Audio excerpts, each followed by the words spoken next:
Let's say you're working on an e-learning course and you want to add some audio clips to a series of graphics, shapes, or really anything, so that each time a shape is clicked, an audio file is played, right? So as you can see, as you click in each of these clips, right, there's a different audio sound file associated with them.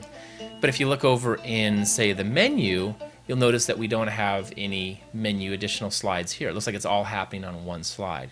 And that's a really great feature of combining PowerPoint's hyperlinking features with Presenter 09's hidden slide feature to create this effect. So let's go ahead and take a look at it. So we're starting out PowerPoint single slide, super simple, right? Background image, we have some text, text, text. Then we have our three graphics, these headphone graphics, and we want to assign the audio to each of these. We can't directly embed audio into each of these graphics, but we can use the hyperlinking feature to link to slides that include that audio file. So let's go ahead and look at setting that up right now. All right, so we have a home slide. First thing we want to do is actually create 3 new slides, 1 slide for each of these unique clips.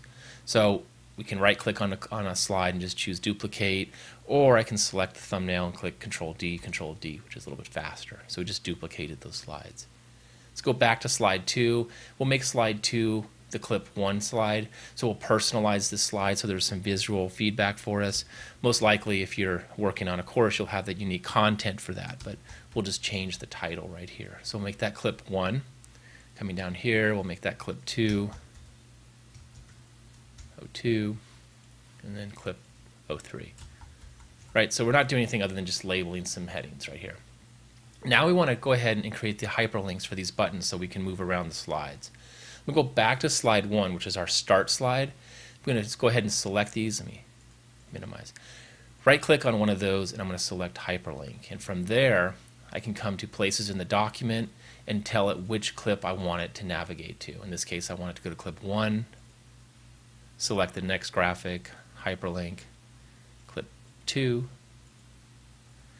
and then hyperlink, clip 3. Okay, so at this point, the hyperlinks are only on this first slide. The other slides don't have it yet. So I could go ahead and right-click each of these slides and add it.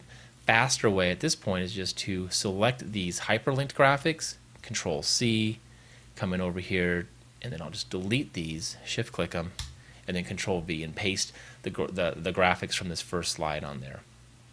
Okay, do that. Delete, and then paste. Okay, so now I have hyperlink graphics on all 4 slides. Let's just personalize this first one a little bit by changing the graphic, right? Maybe something like that, just to give another additional feedback for us so we can see where we're going. Clip 2, double click, and I'm using PowerPoint 2007, and then we'll do it for 3. Again, completely unnecessary, but it's helpful for the example since we don't have custom content for each of these. So before we continue, let's just summarize what we've done so far. We've duplicated the slides, the for home slide 3 times. We customized each of these slides for the specific clip. Now what we want to do in the next example is actually import that audio and then customize the appearance of the menu as well as the navigation so that we create the effect that this is all happening on the same slide. And we'll do that in the next lesson.